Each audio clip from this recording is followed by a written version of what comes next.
Hello students, आज हम biology class 11 का फर्स्ट चैप्टर डिस्कस कर रहे हैं, द लिविंग वर्ल्ड। इसे शॉर्ट नोट्स के साथ डिस्कस करेंगे। तो नेम से क्लियर है द लिविंग वर्ल्ड। इसमें हम केवल जो वर्ल्ड में लिविंग थिंग्स हैं उन्हीं को डिस्कस करेंगे, जैसे एनिमल्स हो गए, प्लांट्स हो गए, जाके माइक्रो ऑर्गेनिज्म जो कि बहुत छोटे होते हैं, जो कि लिविंग हो। The living things can identify and define by certain characteristics. उन्हें पहचानने के लिए कुछ कैरेक्टरिस्टिक्स हैं, जैसे कि growth, reproduction, metabolism, cellular organisation और कॉन्शियसनेस। तो इसमें जो पहले दो हैं, ग्रोथ और रिप्रोडक्शन, यह नॉट डिफाइनिंग प्रॉपर्टी माने जाते हैं, और जो next three defining. Non defining property का मतलब होता है कि इसमें कुछ एक्सेप्शंस होती हैं, और ये विदाउट एक्सेप्शंस हैं, थ्री कैरेक्टरिस्टिक्स। अब इनको हम स्टेप वाइज डिस्कस करते हैं। सबसे पहले नंबर पर बात करते हैं ग्रोथ की। ग्रोथ में सबसे पहले है increase in mass and number. Increase in mass का मतलब है इंट्रिंसिक इंक्रीज, यानी कि जो कि इंटरनल इंक्रीज होती है, और नंबर का मतलब है सेल डिवीज़न का होना। अगर हम प्लांट और एनिमल में डिफरेंस करें तो जो प्लांट होते हैं grow continuously by cell division. जो प्लांट होते हैं वो लगातार बढ़ते रहते हैं, उनके जो पार्ट्स होते हैं, जैसे उनके कुछ सर्टेन रीजन हम कह सकते हैं कि उनके शूट टिप, रूट टिप, जो उनकी जड़ें होती हैं वो लगातार बढ़ती रहती हैं। उसके बाद जो एनिमल होते हैं grow up to certain age, यानी कि जो एनिमल्स हो गए, ह्यूमंस हो गए, कुछ एज के बाद उनकी जो ग्रोथ होती है वो रुक जाती है। और उनकी बॉडी में जो सेल डिवीज़न होती है वह पुराने सेल को रिप्लेस करने के लिए, जो टूटे फूटे होते हैं ओल्ड सेल को, उनके लिए होती है। उसके बाद जो यूनिसेलुलर होते हैं, जो बहुत स्मॉल छोटे होते हैं, उनकी जो ग्रोथ होती है बाय सेल डिवीज़न। उनके जो सेल होते हैं, एक सिंगल सेल होता है, जो सेल की डिवीज़न होती है, तो उसके साथ उनकी ग्रोथ होती है। अब ग्रोथ की बात करते हैं, जो कि इम्पोर्टेंट है कि इन नॉन लिविंग थिंग्स में ये एक तरह की एक्सेप्शंस भी हैं, इसीलिए हम इसको नॉन डिफाइनिंग प्रॉपर्टी बोलते हैं, जिनमें एक्सेप्शंस होती हैं। क्योंकि ये जो ग्रोथ है ये नॉन लिविंग थिंग्स में होती हैं। Increase in mass, mountain boulders and sand mounts. Growth living things के लिए कैरेक्टरिस्टिक्स तो है, लेकिन डिफाइनिंग प्रॉपर्टी नहीं कहा जा सकता है। नेक्स्ट हमारा है reproduction, the process of producing offspring. Reproduction का मतलब क्या होता है? जब ऑफस्प्रिंग, उसके आगे जनरेशन का इंक्रीज होना। Processing feature similar to parents, जो कि उसके पेरेंट्स से फीचर मिलते हैं उनके ऑफस्प्रिंग के। तो ये दो इसके मेथड है, सेक्सुअल और असेक्सुअल। सेक्सुअल का तो आपको पता है, इन्वॉल्व टू पेरेंट्स, और असेक्सुअल में क्या होता है? Involves one parent. इसमें टू पेरेंट्स होते हैं, इसमें केवल सिंगल पेरेंट्स होता है। अगर असेक्सुअल की टाइप्स की बात करें तो इसमें मेन थ्री टाइप्स हैं, बडिंग, रीजनरेशन और फ्रेगमेंटेशन। बडिंग किस में होती है? जो कि यीस्ट या हाइड्रा में, और रीजनरेशन प्लानेरिया में, और फ्रेगमेंटेशन फंजाई में। और इसकी भी कुछ एक्सेप्शंस हैं कि many living organism do not reproduce. बहुत सारे लिविंग ऑर्गेनिज्म ऐसे भी हैं जो कि रिप्रोड्यूस नहीं होती हैं, जिनके ऑफस्प्रिंग नहीं होते हैं, जैसे म्यूल्स, स्टीराइल, ह्यूमन्स कपल और वर्कर बीस। इसलिए it is not taken as defining property भी इसे कहा जाता है।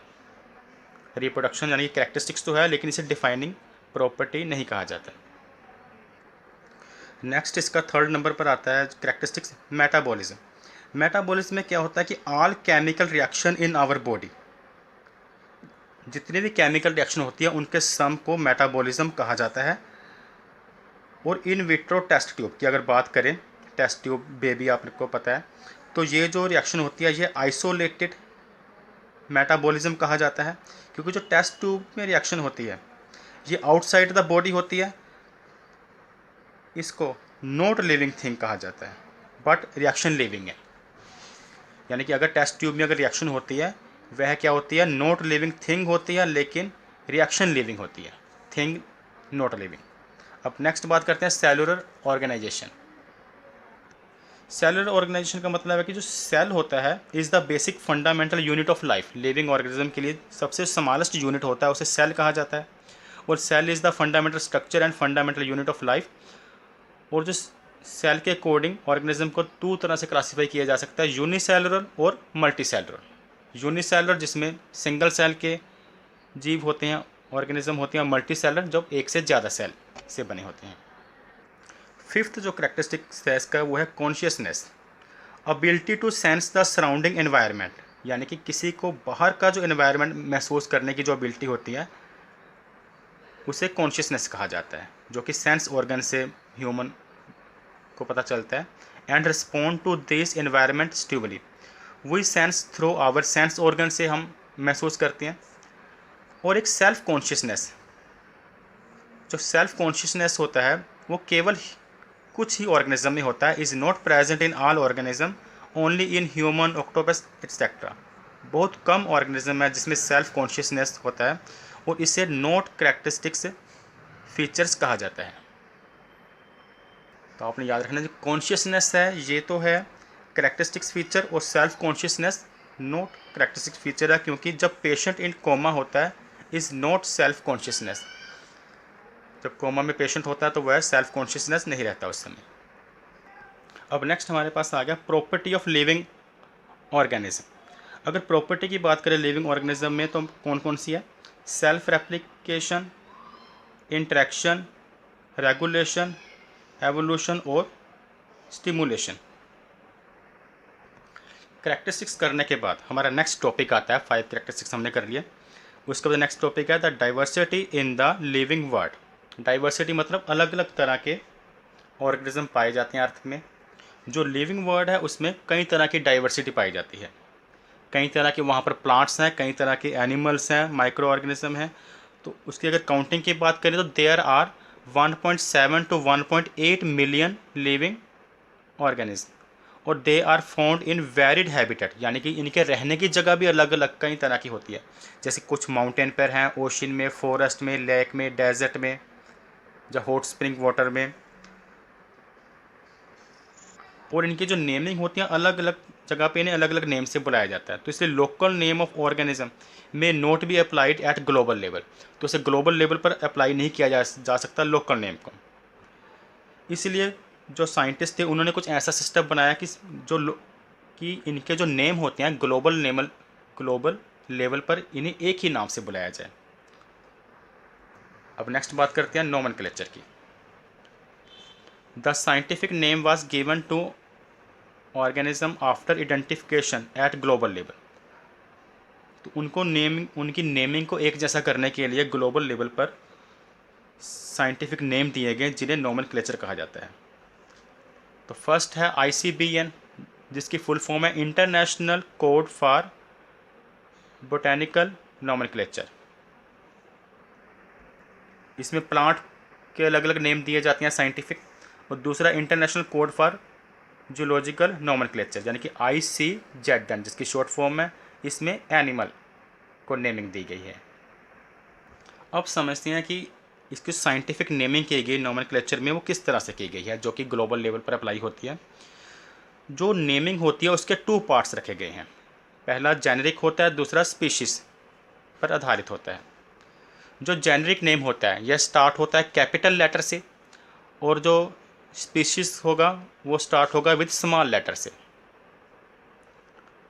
और ये जो नेम लिए गए हैं ये फ्रॉम लेटिन लैंग्वेज से ओरिजिनेट होते हैं, उसकी हेल्प से लिए गए हैं। अगर तो इनके नेमिंग को जो साइंटिफिक नेम होंगे जेनेरिक और स्पीशीज़, अगर उसको प्रिंट करना है तो इसे इटैलिक लिखा जाता है, अगर उसको प्रिंटिंग में लिखती हैं तो। और अगर इसको हाथ से यानी कि हैंड रिटन लिखना है तो सेपरेटली अंडरलाइन किया जाता है। सेपरेटली अंडरलाइन मतलब जेनेरिक नेम को अलग से अंडरलाइन करेंगे और स्पीशीज़ को अलग से अंडरलाइन किया जाता है। और जो biological nomenclature was given by, किसने ये दिया था नेमिंग का? कार्लस लिनियस ने। और आपने याद रखना है कार्लस लिनियस को फादर ऑफ टैक्सोनॉमी भी कहा जाता है। और ये जो नेमिंग थी उन्होंने अपनी साइंटिफिक नेम ऑफ प्लांट जो था वो उसने इन हिज बुक स्पीशीज प्लांटीरम में दिया था, जो कि 1753 में पब्लिश हुई थी। अगर एग्जांपल करें हम इसके नेमिंग की तो मैंगीफेरा इंडिका, जिसमें मैंगीफेरा जो फर्स्ट पार्ट है ये हमने कैपिटल लेटर से लिखा है, और इंडिका का जो सेकंड पार्ट हमने बोला था स्मॉल लेटर से। जो इसका generic name start with capital letter से होता है और स्पीशीज़ का स्मॉल लेटर से। और जब इसे हैंड रिटन करते हैं तो इसको सेपरेटली अंडरलाइन किया जाता है। तो ये जो नेम है, ये साइंटिफिक नेम है मैंगो का। जो पहला पार्ट इसका जेनरिक है, दूसरा स्पीशीज़। अब नेक्स्ट बात करते हैं हम टैक्सा की। The study of organism classify in group और कैटेगरी। जब इन सब जो ऑर्गेनिज्म है जो कि बहुत ज़्यादा क्वांटिटी में, बहुत ज़्यादा गिनती में है, तो उनको ईजी समझने के लिए कुछ ग्रुप में क्लासीफाई किया जाता है, जिसे टैक्सा कहा गया। अब बात करते हैं टैक्सानोमिक कैटेगरी की। टैक्सानोमिक कैटेगरी क्या है? इट डेपिक्ट्स द रैंक और level of hierarchical arrangement in increasing और डिक्रीजिंग ऑर्डर। यानी कि अलग अलग ग्रुप में जब क्लासीफाई किया जाता है ऑर्गेनिज्म को, उसे टैक्सानोमिक कैटेगरी कहते हैं, जो कि स्पीशीज से स्टार्ट होती है, फिर genus, family, order, class, phylum, division, kingdom. अब स्पीशीज़ क्या होता है? Group of organism with fundamental similarity. वो वाले ग्रुप ऑफ ऑर्गेनिज्म जिनकी फंडामेंटल कुछ सिमिलैरिटी होती हैं उन्हें स्पीशीज़ कहते हैं। और जब अलग अलग स्पीशीज़ में कुछ सिमिलैरिटी पाई जाती है, group of related species with common character, अगर उनके करैक्टर हमें सेम दिखाई देते हैं, उसे हम जीनस बोलते हैं। और इसी तरह से जीनस के अलग अलग ग्रुप ऑफ रिलेटेड जेनेरा को फैमिली कहा जाता है। और जब अलग अलग फैमिली में कुछ सिमिलरिटी पाई जाती है, group of related families called order. और ग्रुप ऑफ रिलेटेड ऑर्डर को हम क्लास बोलते हैं। और ग्रुप ऑफ रिलेटेड क्लासेस को फाइलम और डिवीज़न कहा जाता है। और ग्रुप ऑफ रिलेटेड फाइला को किंगडम। यानी कि जो नीचे की ओर बढ़ता जाता है, किंगडम में एनिमलिया, प्लांटिया सब आ जाती हैं बाद में। अब नेक्स्ट टॉपिक है taxonomic ads. It refer to like technique. It refer to the technique, stored information and procedure useful in identification and classification data. Taxonomic aids में क्या है कि हम जो हमारे अलग अलग ऑर्गेनिज्म है, स्पीशीज़ है, उन्हें हम कुछ तरह से उसकी इन्फॉर्मेशन को स्टोर करके रखते हैं ताकि उनकी हम आइडेंटिफिकेशन कर सकें या फिर क्लासिफिकेशन कर सकें। तो उसके क्या क्या प्रोसेस है? सबसे पहले नंबर पर हम बात करेंगे हर्बेरियम। हर्बेरियम में क्या होता है कि ए स्टोर रूम, एक तरह से एक स्टोर हाउस है, ऑफ असेंबल प्लांट सैंपल, जिसमें कि प्लांट्स के सैंपल को रखा जाता है ड्राई करके, किसी पेपर के ऊपर ड्राई किया जाता है। और साइज़ ऑफ हर्बेरियम शीट क्या होती है? कितना साइज़ की शीट होती है? 11.5 इंटू 16.5 इंच। 11.5 टू 16.5 इंच की शीट के ऊपर जो अलग अलग प्लांट्स के लीव्स होते हैं, जो उसके पार्ट्स होते हैं, उनको ड्राई करके पेस्ट करते हैं। दे सैंपल, जो सैंपल होते हैं, are dried and pressed and preserved on sheet. Sheet के ऊपर प्रिजर्व करके रखा जाता है उन्हें। Sheets are arrange according to universally accepted classification. और उन शीट को रखने का सिस्टम ऐसा होता है कि जो कि यूनिवर्सल एक्सेप्टेड हो, जो कि हर जगह पर अप्लाई होता है जो रूल। नेक्स्ट हमारे पास आता है टैक्सानोमिक एड्स का topic, botanical garden. Botanical garden क्या होता है? A botanical garden contain plant species from various corner of the world. यानी कि ये वर्ल्ड के अलग अलग कॉर्नर से, दूर दूर से कुछ प्लांट को इकट्ठा करके रखा जाता है, उसके सैंपल को। और किस यूज़ के लिए रखा जाता है? Use for identification of plant, ताकि अलग अलग प्लांट्स की पहचान की जा सके।